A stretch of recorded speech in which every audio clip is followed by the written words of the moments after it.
व्यक्तिमत्वाची ओळख होती चेहऱ्यावरून त्याची. त्या प्रकारे या ब्रह्मविद्येची स्पष्टपणे ओळख याच उपदेशनामधून झालेली आहे. आणि तसं पाहिलं तर कालदृष्ट्या हे उपनिषद सर्वाधिक पुरातन आहे. हे उपनिषद अथर्व वेदामध्ये आलेले आहे. आज आपण आधी पहिल्यांदा या उपनिषदाबद्दलची त्याची ओळख करून घेऊ. त्या मुंडक उपनिषदाबद्दलची काय वैशिष्ट्य आहेत त्या उपनिषदाची हे आधी बघायचे, मग शांतीपाठ आणि नंतर पहिला.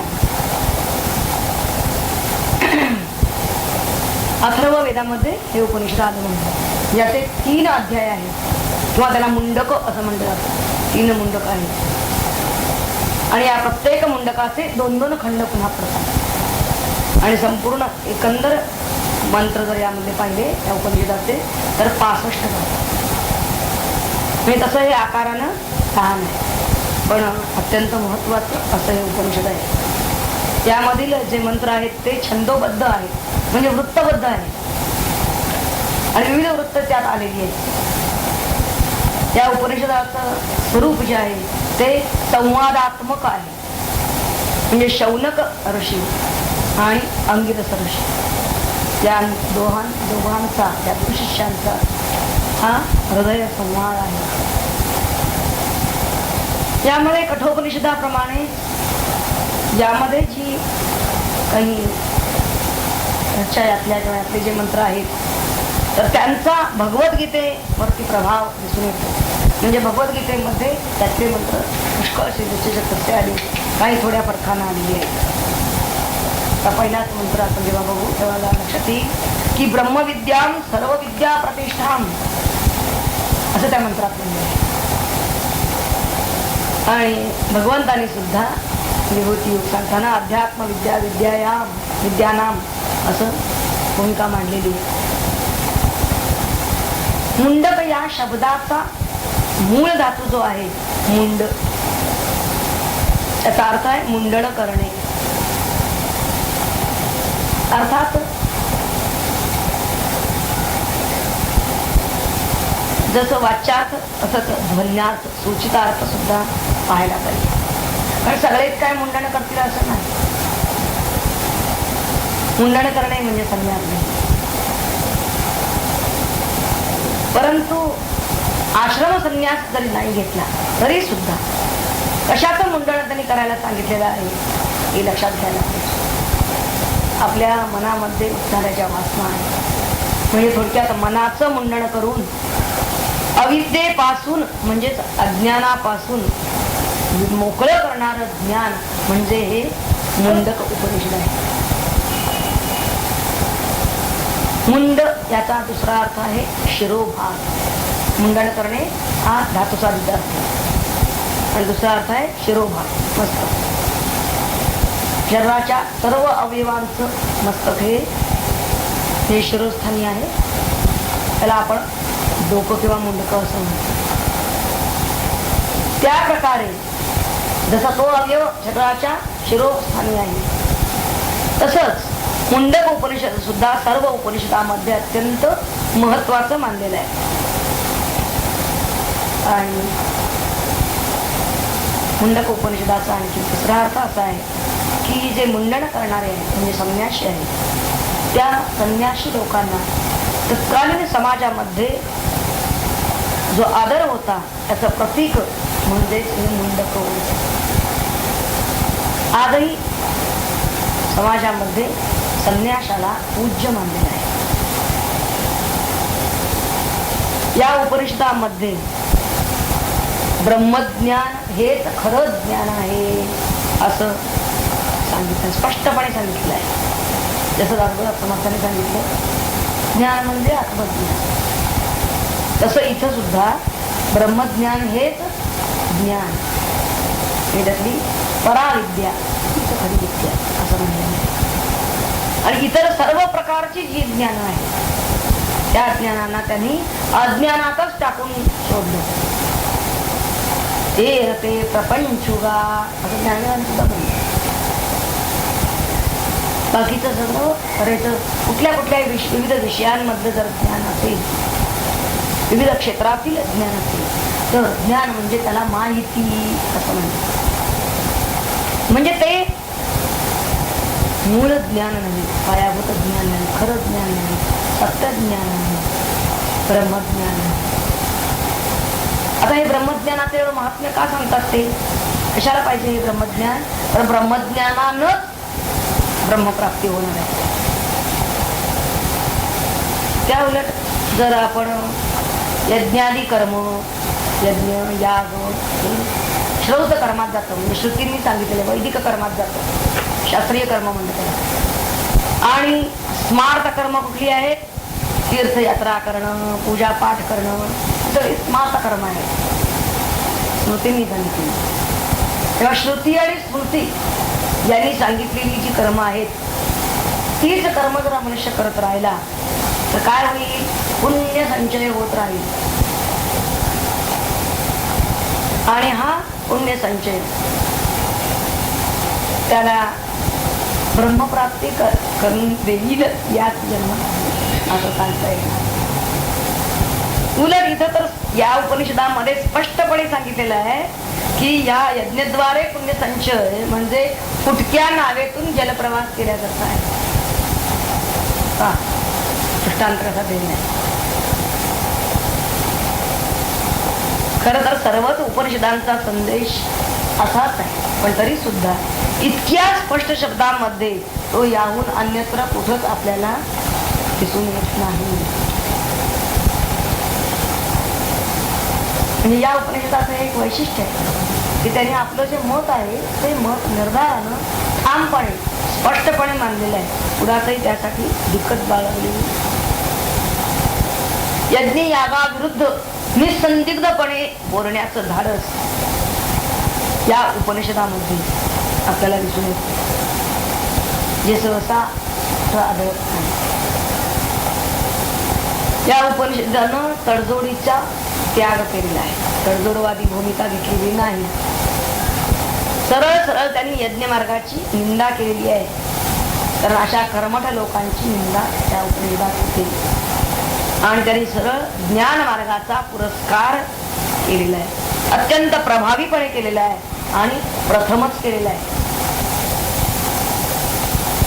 त्या उपनिषदामध्ये पहिल्यांदा आपल्याला असं दिसून येतं, सत्य ज्ञान प्रशंसेचे जे मंत्र या उपनिषदात येतात ते संपूर्ण अखिल जागतिक तत्वज्ञान वाङ्मयामध्ये अद्वितीय मानले जातात. ही बोधवाक्य झालेली आहे, प्रसिद्ध आहेत ती वाक्य.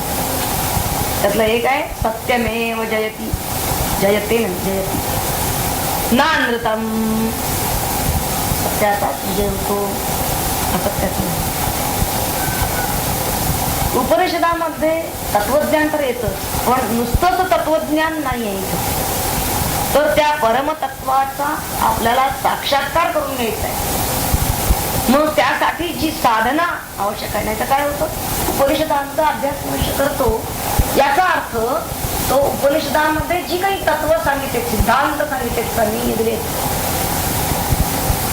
त्यांचा शब्दशः अभ्यास करतो असा सरळ अर्थ होतो. त्या शब्दांचा अर्थ काय आहे आपण आतापर्यंत.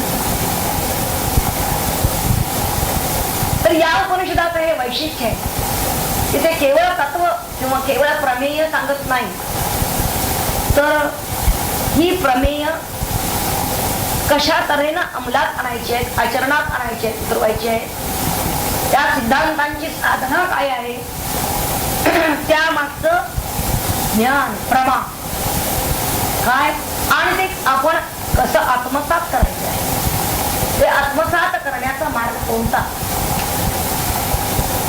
आपण ज्ञानरूप कसं व्हावं, त्यासाठी आपण आपली पात्रता कशी, अधिकार कसा सिद्ध केला पाहिजे आणि ते ज्ञान कुणाकडून मिळेल, ते कशा तऱ्हेनं घ्यावं आणि प्रत्यक्षात कशा तऱ्हेनं आपण साधना करावी, ध्येय गाठावं कसं, हा सगळा मार्ग या उपनिषदामध्ये आलेला आहे. आणि तो फार महत्वाचा आहे, कारण या परमतत्वाचा हा साक्षात्कार कसा करून घ्यावा, ती साधना या उपनिषदात येते. त्या साक्षात्कारासाठी काही गुणांची आवश्यकता आहे आपल्याला उपनिषद सांगतो. आणि ते गुण ते सांगतात सत्य, तपाचरण, सम्यक ज्ञान, अखंड ब्रह्मचर्य इत्यादी.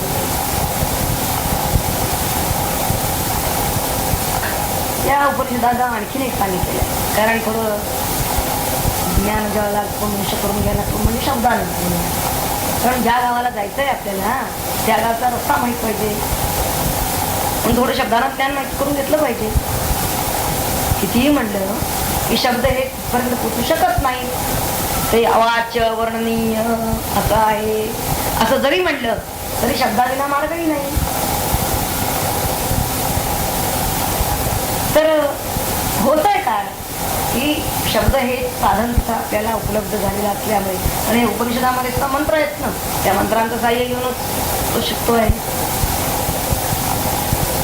जरी शब्द हे साधन असलं तरी सुद्धा थोडंफार त्याचा शाब्दिक ज्ञान झालं, थोडं वाढलं की मग तो काय करायला लागतो, प्रवचन करायला लागतो.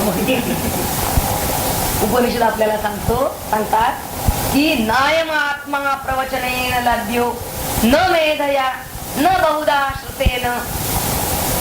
स्पष्ट शब्दात त्यांनी सांगितलेलं आहे. मेध याचा अर्थ यज्ञ किंवा पुढे त्यांनी म्हणलेलं आहे नायम आत्मा बलहीनेन लभ्या. तर यानं मिळणार नाही, यानं मिळणार नाही, मग कशानं मिळेल. आता यानं मिळणार नाही असं सांगितलं की आधी ते पण बाजूला सोपवायला पाहिजे. कारण तो अडथळा आहे आपल्या मार्गामध्ये ते आधी सांगायचं आहे. आधी अडथळे दूर करायला पाहिजे, मग नंतर रस्ता फरक, मग रस्त्यावरून वाटता येईल.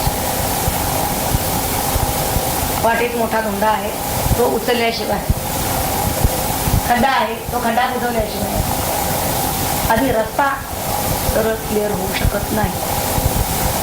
आणि तो करून घेतल्यानंतर मग वाटचाल करणार आहे. तो वाटचाल तर करायचीच आहे.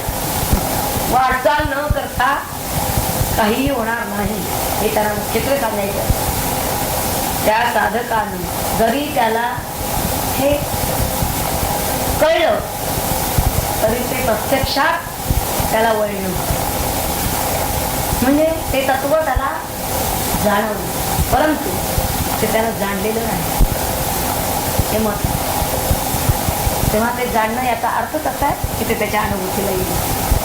प्रत्यक्ष ते तत्वरूप तो होणं हा भाग जो येतो हा त्याच्या साधनेने. आणि ही प्रयत्नाची कास या उपनिषदानं धरायला सांगितलेली आहे. त्यासाठी आपली पात्रता निर्माण करणं, आपला अधिकार आपण संपादन करणं हेही उपनिषद सांगतो. आत्मज्ञान प्राप्तीसाठी ते म्हणतात आधी आपल्या अंगी संन्यस्त वृत्ती बांधली पाहिजे. हे या उपनिषदाचं प्रमुख त्यांचं प्रतिपादन आहे. त्यांनी मुंडण करायला सांगितलं. याचा अर्थ असतो काय मुंडून टाकायचं आहे तर ह्या अशा आपल्या सगळ्या वासना साधना ज्या ज्या काही आहेत तर यांचं मुंडण करायचं आहे. विविध कल्पना सगळ्या अनेक गोष्टीबद्दलच्या ध्यानाला बसला तो. हो, अन्यच जर विचार कल्पना जर उठत असतील अंतःकरणामध्ये तर त्यांचं मुंडन त्यांना आधी करायला पाहिजे. त्या सगळ्यांपासून संन्यास, संन्यस्त वृत्ती अंगी बाळगणं आणि ती आधी अंगी बाणवणं असं सांगितलं. कारण बाणणं याचा अर्थच तो त्याचा स्वभावशील मुद्दाम त्याला आटापटाटा करावा लागत नाही. अंगी बांधलं प्रयत्नशीलता तिथं संपली त्याची आणि तो सहज स्वभाव झाला. असं सहज वैराग्य त्याच्या ठिकाणी राहिलं पाहिजे. मग त्यासाठी त्याने एकांत सेवन करायला पाहिजे. आणि त्या एकांतात बसून करायचं काय, त्यानं एकटा बसलाय, एकटा बसून काही करायचं तर एकांतामध्ये त्यानं आत्मानुसंधान करायचं. आता हे आत्मानुसंधान कसं करायचं हे सद्गुरू सांगतात. असे मार्गदर्शक त्यांना घ्यायचं. पण ते आत्मानुसंधान सतत टिकत नाही. त्याचं थोडा वेळ गेला की पुन्हा करतो, थोडा विचार करतो. मग ते टिकवण्याची युक्ती काय आहे ती युक्ती सद्गुरूंच्याकडून विचारून घ्यायची आणि त्या युक्तीनं त्यांना त्यांच्या मार्गदर्शनाखाली सातत्यानं त्यांना सत्याची कास करायची. महत्वाचं त्यामध्ये सातत्य ठेवून अखंडता टिकवून ठेवून असं जर तो करेल, सातत्यानं जर ही साधना सद्गुरूंच्याकडून प्राप्त झाली जर करेल तरच त्याला साक्षात्कार होईल. संन्यस्त वृत्ती, शुद्ध अंतःकरण आणि प्रयत्नशीलता या त्याच्या दृष्टीने सांगितलेल्या तीन गोष्टी. सद्गुरूंची प्राप्ती वगैरे हा तर भाग आहे, सद्गुरूंचं मार्गदर्शन वगैरे, पण त्याच्या दृष्टीने सांगितलेल्या या तीन गोष्टी यामुळे त्याला परमतत्वाचा साक्षात्कार होतो.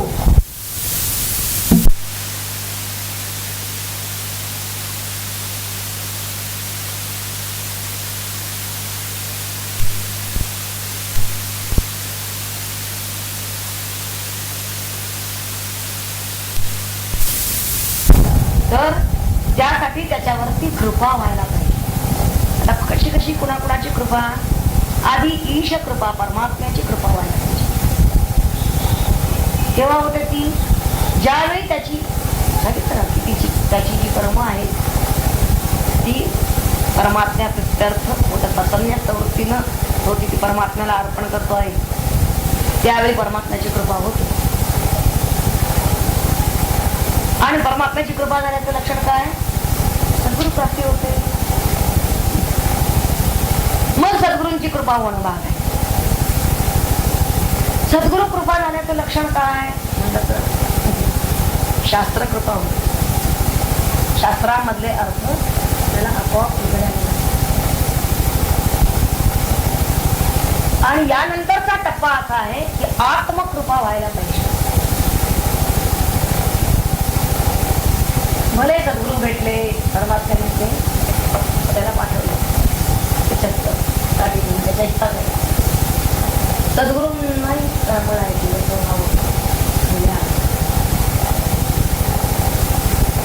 पण त्यानंच ठरवलं होईल आपल्याला काय चांगले झाले, सद्गुरू गरज पडलेली आहे, मग काय होईल एवढं काय. आत्मकृपा होणार नाही. इतकी तळमळ आहे का त्याला? उचलता पावली चालता ज्ञान करता उचलता पावली याचा अर्थ काय? त्या पायाचा अक्षरशः उंचा तो चवडा आहे, तो टेकला ना टेकला. ज्यावेळेला मनुष्य वेगात पळायला लागतो त्यावेळी तो संपूर्ण पाऊल टेकवत नाही जमिनीला. तर इतकी त्वरा आहे का त्याला? आहे का त्याची? आणि सातत्य आहे का? अखंडता आहे. आणि एक सरे तो येतो का? एकाग्रता आहे का? एकच एक. आता अन्य गोष्टीला त्याच्याजवळ वेळ नाही, तो त्याला घेऊन लेखतोय. अन्य गोष्टी जरी समोर आल्या तरी तो त्या चटकन बाजूला सरकवतोय. आला आपण झालं परत. अशा पद्धतीनं त्या अन्य कर्मांना, अन्य गोष्टींना तो गौण लेखून त्याच्याशी फार त्यापासून अलिप्तच राहतो म्हणायला. आणि मुख्य त्याचं जर का काय असेल ध्येय तरी परमात्मा प्राप्ती, तर हीच एक त्याची देवी याची डोळा भोगीन सुखाचा अशा आत्मविश्वासानं जर प्रवृत्त होत असेल तर आत्मकृपा त्याच्यावर झाल्याशिवाय राहत नाही. आणि या उपनिषदामध्ये तुम्ही हेच सांगितलेलं आहे की आत्मकृपा साक्षात्कारासाठी अत्यंत आवश्यक आहे. त्यानं स्वतः उदरेत आत्मना आत्मानम हे जे भगवद्गीतेनं सांगितलेलं आहे ना, कितीतरी भगवद्गीतेतल्या वचनांना आधार आपल्याला म्हणत उपनिषदामधूनही काढून दाखवता येतील. आणखीन एक या उपनिषदानं सांगितलेलं आहे की आत्म्याचं सर्व व्यापकत्व. आत्मा काय? सर्वत्र सर्वगत असा आहे. आणि फार सुंदर दृष्टांत आपण त्यांनी काही मंत्रातून सांगितलेलं आहे. जसं एका कोळीयाने आपल्या स्वदेहातूनच जाळं विणलं, हा दृष्टांत दिला आहे या उपनिषदाने. त्या प्रकारे हे विश्व या विश्वात्म्यामधून प्रकट होतं, अशी इथं त्यांनी भूमिका घेतली. सर्वं खल्विदं ब्रह्म, ही भूमिका मुंडक उपनिषदामध्ये आलेली आहे. मुळात विश्व निर्मिती ही काही अंशी पौरुषेय आणि काही अंशी अपौरुषेय आहे, असं ही एक अभिनव उपपत्ती विश्वनिर्मितीची या मुंडक उपनिषदानं स्थापन केलेली आहे. ज्या गोष्टी मुंडक उपनिषदाचं वैशिष्ट्य ठरतात, वेगळेपणा ठरतात, त्या आपण आधी पाहणार आहोत. म्हणजे प्रत्यक्ष उपनिषदांतले मंत्र घेताना आपल्या लक्षात येईल.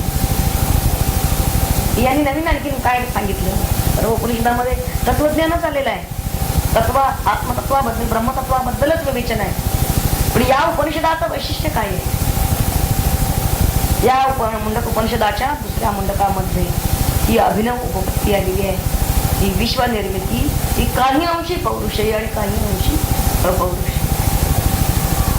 त्याचप्रमाणे या मुंडकामध्ये विराट पुरुषाचं वर्णन त्यांनी जे केलेलं आहे ते ऋग्वेदामधील पुरुष सूक्तावरून घेतलेलं आहे.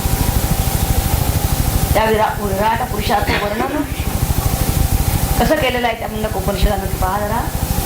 की अग्नी हे याचे मस्तक आहे, सूर्य आणि चंद्र हे याचे दोन डोळे आहेत, दिशा हे कर्ण आहेत, वेद ही वाचा आहे, वायू हे प्राण आहे, विश्व हे हृदय आहे, पृथ्वी हे पाय आहे. या उपनिषदाच्या मते ब्रह्म हे काही असं जसा एखाद्या गोष्टीचा निर्देश करतो आपण बोटानं, त्याप्रमाणे ते बोटानं दाखवता येणार नाही. म्हणून त्या ब्रह्माचं अस्ति आणि नास्ति असं दोन्ही उभय भाव दर्शक वर्णन त्या मुंडक उपनिषदामध्ये आलेलं आहे. जसं आपण अज, अमर, अविनाशी, अव्यय हे कसं आहे नास्तिवादी वर्णन. तो लावून काय नाही म्हणजे तो आहे, आणि तो शुद्ध आहे, बुद्ध आहे, हे जे वर्णन आहे तो चित आहे, सत आहे, आनंद स्वरूप आहे, हे वर्णन जे ते अस्तिवादी वर्णन. ईश्वर हा मानवी नेत्रांना दृग्गोचर नाही. प्रत्यक्ष न दिसणाऱ्या कितीतरी गोष्टींच्या प्रमाणे त्याचं सुद्धा ज्ञान आपल्याला मग बुद्धिरूपी डोळ्यानं करून घ्यावं लागतं. आत्मदर्शन घेणं म्हणजे काय तर या चर्मचक्षूंनी तो दिसणारा नाही, तर त्या ज्ञान चक्षून त्याला पाहायचं. उपनिषदामध्ये या अशा तऱ्हेचे मंत्र आलेले आहेत. तो मंत्र असा आहे तिसऱ्या मुंडकामधला. एषो अनुरात्मा चेतसा वेदितव्या. चेतसा वेदितव्या, तो कशाला आपल्याला ज्ञात होईल? चेतसा, आपल्या ठिकाणची जी ज्ञान वृत्ती आहे तिनंच तो आपल्याला, त्या बुद्धिवृत्तीनं आपल्याला तो जाणता येईल. या उपनिषदाचा मुख्य प्रमुख संदेश जर कोणता असेल, फार महत्वाचा मानलेला आहे तो, तमवैकं जानय आत्मानं. तम एव एकम आत्मानं जानय, एका आत्म्यालाच जाणा. अन्यो वाचो विमुंचता, बाकीचं सगळं जे काही पापट पसारा असेल ते सगळं बोलणं, त्या सर्व वाचांनी जे काही काम होत असेल, म्हणजे वाणींनी काय निर्माण होते, ग्रंथांमध्ये, विविध ग्रंथांमध्ये विविध जरी याच्याच बद्दल सांगितलं असलं तरी सुद्धा ते म्हणतात की ते सगळे ग्रंथ सोडा, मग दुसरे ग्रंथ सगळे सोडा, वा शब्दाचा जो जो काही संभार असेल तो सगळा तुम्ही सोडून द्या. अमृतस्यैष सेतु, हाच मोक्षाप्रत जाण्याचा मार्ग आहे. अमृतत्व प्राप्ती करून घेण्याचा हाच सेतू म्हणजे मार्ग आहे. काय होतं, त्या शब्द जंजाळातच मनुष्य अडकत बसतो. मागे एकदा सांगितलं होतं बिंदू उपनिषदामध्ये. काय सांगितलं? शेवटचं उपनिषद श्रीभूत एकच मंत्र असलेलं काय सांगितलं होतं? तर आतापर्यंत जे जे काही सगळं ऐकलं या शब्दांमधून, जे जे काही ज्ञान, औपनिषदिक ज्ञान, तत्वज्ञान, ते सगळं फलकटा समान आहे आणि दाण्यासारखा तो परमात्मा. तसं त्या एका आत्म्यालाच जाणार आणि इतर सगळं, कारण बाकीच्या सगळ्या वाद घालण्यामध्ये किंवा समजून घेण्यामध्ये आयुष्य आपलं सगळं बरंच जातं. आपल्या आपण हे जरी मार्किंग केलं ना तरी कळतं की अरे आपण वाचण्यात, पारायण करण्यात किंवा लिखाणात अशा तऱ्हेनं वेळ किती घालवतो. म्हणजे साधक म्हणून सुद्धा बाकीच्यांचा विचार आपण करायचा नाहीये, साधकांचा विचार करू की साधकाची जर दिनचर्या पाहिली तर तो साधक यामध्ये किती वेळ घालवतो आहे. श्रौत स्मार्त कर्मामध्ये, त्या स्मार्त कर्मामध्ये हे सगळं पूजा पाठ हे सगळं आलं. तीर्थयात्रा मित्र आपण त्यातच आल्या. समजा आपण 15 दिवस स्वतःला गेलो असतो तर ते 15 दिवस आपल्या आयुष्यामधले ते त्यातच गेले ना, सगळं ऐकण्यात आणि वाचण्यात आणि ते 15 दिवस. परंतु ते सरळ सांगतात की हे आपण किती करतो आणि प्रत्यक्ष साक्षात डायरेक्ट पथ ज्याला म्हणलेलं आहे, आपल्या आत्म्याशी आपण साधलेला संवाद, हे ध्यान आत्मानुसंधान किती करतो. त्यांनी सांगितलेलं आहे बाकीचं सगळं सोडा आणि फक्त तुम्ही हेच करा. एवढंच तर आत्म्याला जाणं. आत्मन एकम आत्मन जानय, तम एकम आत्मन आत्मानं जानय, अन्यो वाचो विमुंचता. बाकीचं सगळं सोडून देऊन सांगितलेलं आहे. तेव्हा अमृतस्य एष सेतू, त्या अमृत तत्वापर्यंत जाण्याचा हाच एक सेतू म्हणजे मार्ग आहे, पुला हाच आहे. आणि पूल असला की आपल्याला भावसागर किती काय मोठा राहतो ना, समुद्रावर सुद्धा पूल घालतात. मग तो किती का मोठा असे ना, समुद्र पार करून कसा जायचा प्रश्न नाही. समुद्र सेतू जर मिळाला आपल्याला मार्ग, त्याच्यावरून जर पूल मिळालेला असेल, पुलावरून वाटचाल सोपी झाली, चटकन जाऊ शकेल, तो पार होईल. तर हा सेतू आहे म्हणतात. हा हे जे आत्मानुसंधान आहे हा सेतू आहे. चांगलं लक्षात ठेवा. तेव्हा या उपनिषदाचा ग्रंथ कर्तृत्व तर कुणाकडे जात, तर हे शौनक महाशाल जे आहे यांच्याकडे, या आचार्यांच्याकडे जात. ग्रसमद वंशामधील शुनक ऋषींचा हा पुत्र शौनक हा महाशाल आणि महाश्रोत्रिय होता, असं छांदोग्य उपनिषदामध्ये म्हटलेलं आहे. महाशाल या शब्दाचा अर्थ ज्याची पुष्कळ स्थावर संपत्ती आहे त्याला महाशाल म्हणतात. आणि महाश्रोत्रिय पण होता. त्याच्या नावावर वैदिक वाङ्मयामध्ये पुष्कळ ग्रंथ आहेत आणि याची शिष्य परंपरा पण खूप होती. हा सामान्य नव्हता शिष्य, हे लक्षात घ्या. शौनकाने विचारलेला आहे अंगिरसांना प्रश्न. समस्त वैदिक आणि उपनिषद साहित्यामध्ये सर्वप्रथम मुंडक उपनिषदामध्ये संन्यास आश्रमाचा सुस्पष्ट निर्देश आपल्याला आढळून येतो. संन्यास आश्रमाबद्दल तर उल्लेख स्पष्टपणे कुठे येत असेल तर आधी मुंडक उपनिषदात येतो. संन्यासी व्यक्तीला इहलोकीच मुक्ती मिळते असा स्पष्ट निर्देश या मुंडक उपनिषदामध्ये त्यांनी केलेला आहे. आणि त्याच्या जीवनमुक्तावस्थेचं रेखीव वर्णन या मुंडक उपनिषदात आलेलं आहे. याच्या दुसऱ्या मुंडकामध्ये त्यांनी अज्ञानाला गाठीची म्हणजे ग्रंथीची उपमा दिलेली आहे. गीतेमध्ये सुद्धा अज्ञान ग्रंथी हा शब्द आलेला आहे. तर ही जी गाठीची ही उपमा कुठून आली, जर तुम्ही अभ्यास केला असेल, या अज्ञानाला ग्रंथी किंवा गाठ असं त्यांनी म्हणलं, हे लक्षात. आता गाठ म्हणलं तर तुम्हाला आजच्या काळामध्ये लक्षात येईल, गाठ म्हणले की मनुष्य आधी लगेच घाबरतो. गाठ पण आपण काय तेवढे तडफडत नाही आहोत. असे ना का अज्ञान ग्रंथी किती का वाढलेली असे ना, शरीरामध्ये थोडी जरी कुठंतरी गाठ दिसली आणि ती वाढती आहे, वाटलं की मनुष्याचा नुसता असावीच होतो तो, अरे काहीतरी उपचार करायला पाहिजे असं त्याला वाटतं, नाहीतर आपला जीवघात होईल. पण ही अज्ञान रूपी ग्रंथी कितीही मारे माफ करू अगदी अफाट वाढली असली तरी तो त्याबद्दल त्याला काही आपण त्वरा करायला पाहिजे असं काही वाटतंय असं फास्ट दिसत नाही का? तिथं हे उपनिषदकार आपल्याला सांगतात की ही अविद्या ग्रंथी सुटल्याशिवाय ही नष्ट झाल्याशिवाय साधकाला आत्मज्ञान कधी होणार नाही असं स्पष्ट सांगितलंय त्यांनी. आणि हे आत्मज्ञान कशाला होईल त्यासाठी त्यांनी सांगितलं की प्रणव म्हणजे ओंकार ध्यानानं हा आत्मज्ञान प्राप्ती होत असते. हे गुह्य या उपनिषदाच्या दुसऱ्या मुंडकामध्ये सुंदर दृष्टांताच्या आधारे त्यांनी सांगितलेलं आहे. तो दृष्टांत कोणता आहे तर प्रणव हे धनुष्य, आत्मा हा बाण, आत्मन मी आहे ही आपली गीता आहे, आणि ब्रह्म हे लक्ष्य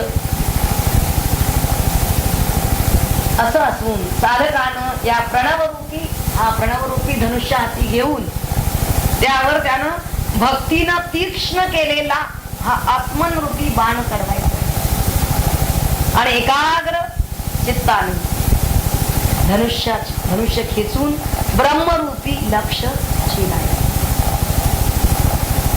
म्हणजेच त्याच्याशी एकरूप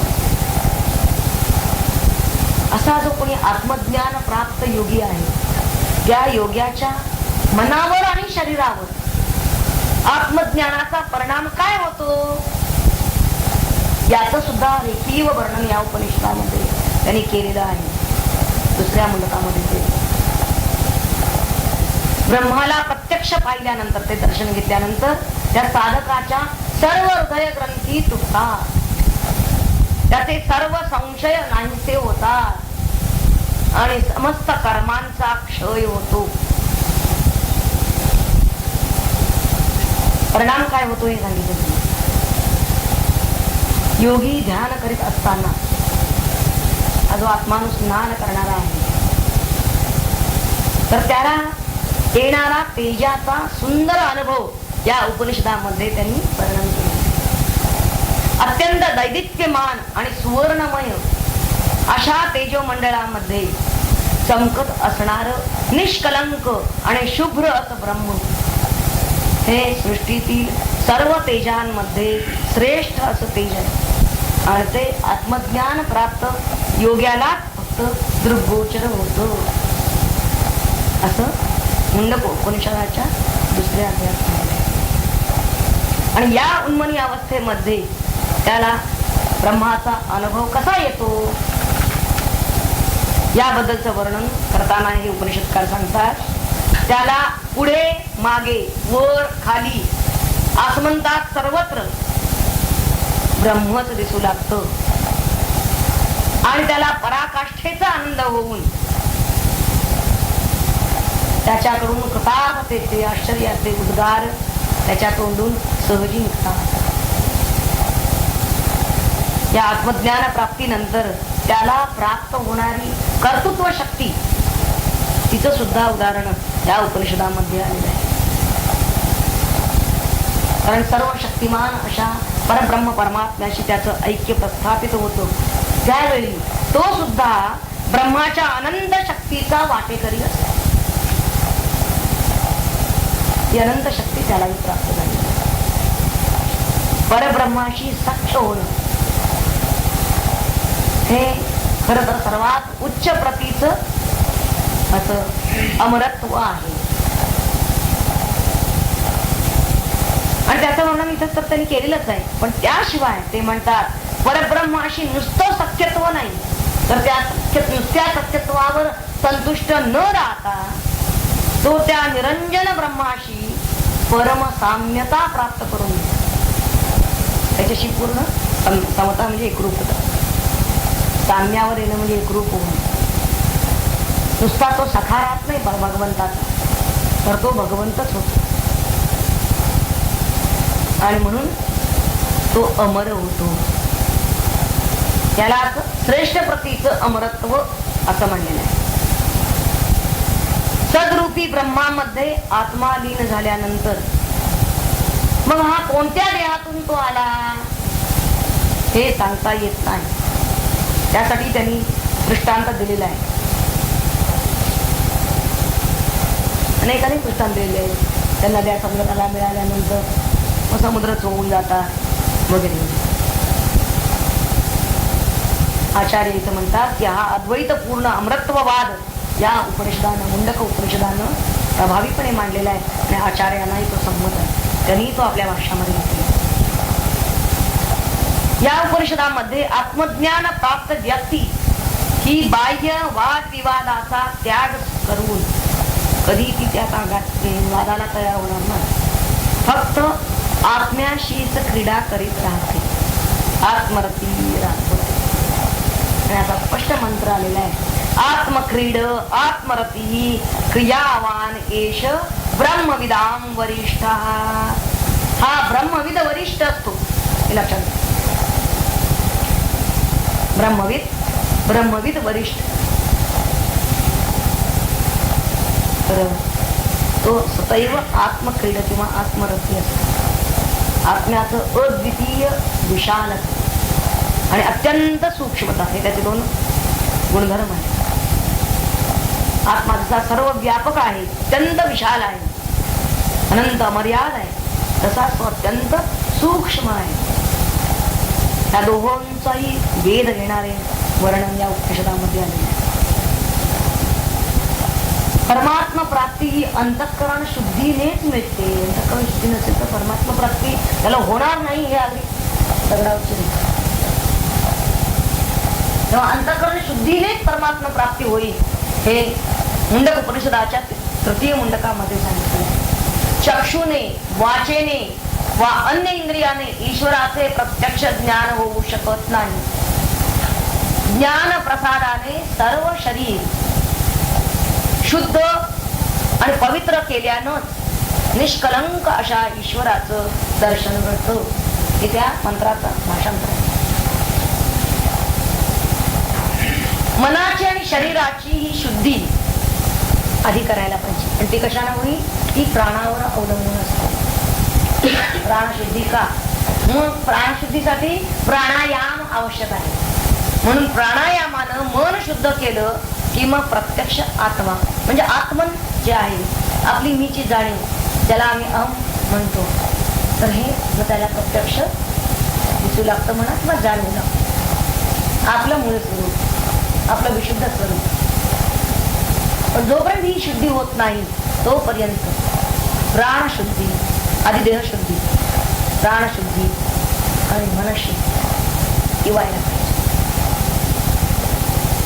मुंडक उपनिषदांच्या मते कठोर परमार्थ आचरण्यासाठी आवश्यक असणारी दृढता आणि चिकाटी. ते म्हणतात ही काही टाइमपास करण्याची गोष्ट नाही, मनोरंजनाचा हा तर अजिबात भाग नाही. तेव्हा हा परमार्थ प्राप्ती करून घेणं वास्तविक यासाठी कष्ट आवश्यक आहे आणि ही प्रयत्नशीलता त्यांना सांगायची आहे. त्यासाठी त्याची दृढता पाहिजे, त्यांना चिकाटी पाहिजे, कृतनिश्चय त्याचा पाहिजे. आणि ज्या ठिकाणी दृढता आणि चिकाटी दिसून येत नाही असा जो कोणी बलहीन आणि प्रमादशील मनुष्य असेल, साधक असेल, त्याला आत्मप्राप्ती कधी होणार नाही. प्रमादशील काय बिघडलं एखाद्याला नाही केलं म्हणून असं जर म्हणत असतो, प्रमादशील विषय समोर प्रमाद करता कामा नाही, त्या बाबतीत दक्ष पाहिजे. आणि शिवाय तो बलहीन असता कामा नये. बल सर्व तऱ्हेचं बल पाहिजे. थोडं फार का असणार शरीर बल त्याला पाहिजे ना. आणि ते शरीरभर चाललं राहावं म्हणून त्यानं आपला आहार विहार वगैरे पण घट ठेवावा. आहार मित्रा सगळं व्यवस्थित पाहिजे, तर त्याला थोडं तरी शरीर त्याचं साधनेला अनुकूल राहील. उगाच भगवंतांनी सांगितलेलं नाही काही तर त्यामध्ये आहे. म्हणजे बल हे सर्व तऱ्हेचं बल सांगायचं आहे. प्राणबल, मनोबल, शरीर बल मग म्हणलं ना की आधी शरीर थोडं स्वस्त पाहिजे, निरामय पाहिजे, आजार असता कामा. ठाण ठाण डोकं ठेवणं कसं बसणं आपलं ध्यानाला. तेव्हा ही जी निग्रहता, ही जी युक्तता ती त्याच्याजवळ पाहिजे. म्हणून तरी म्हणलं की हे बल, प्राणबल सांगितलं, शरीर बल, प्राणबल, मनोबल, बुद्धिबल. बुद्धीचं बल सुद्धा त्यांना हळूहळू वाढवत न्यायला पाहिजे. काय आम्हाला विचार काय करायचं, आम्हाला ते काय तत्व विधवत असलं, काही हात जड पडतं ते पंचदामध्ये सगळं तत्वज्ञान म्हणजे फार भारी पडतं. पण हळूहळू त्यानं काय केलं पाहिजे,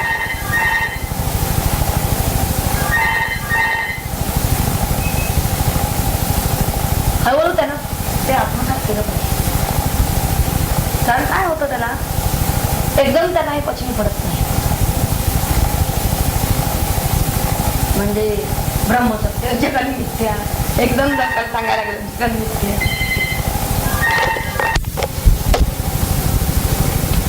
तर बलहीनता त्याच्याजवळ आता कामा नाही असा सांगतो. म्हणजे शारीरिक बल एक वेळ समजा आहे, त्यानं समतोल साधलेला आहे. मनोबल त्याच्या पुढचा भाग, प्राणबल सुद्धा आहे आणि मनोबल सुद्धा कशाने येईल त्याच्या ठिकाणी. जितकी चित्तशुद्धी त्याची होत जाईल, प्रमादशीलता कमी होईल, तेव्हा मनोबलासाठी मनाचं पावित्र्य जितकं वाढत जाईल तितकं त्याच्या ठिकाणी मनोबल येईल. म्हणून चित्तशुद्धी ही अत्यंत आवश्यक सांगितलेली आहे. आणि मनोबलानंतर हा बुद्धिबलाचा भाग. बुद्धीला विचार करण्याची, सतत तोच विचार करणं, आत्मानात्म विचार हा जो सांगितला जातो त्याला नित्यानित्य विवेक असं म्हणतात. तो एवढ्यासाठी आहे. आणि शेवटी काय म्हणलं आपण, बुद्धिगम्य.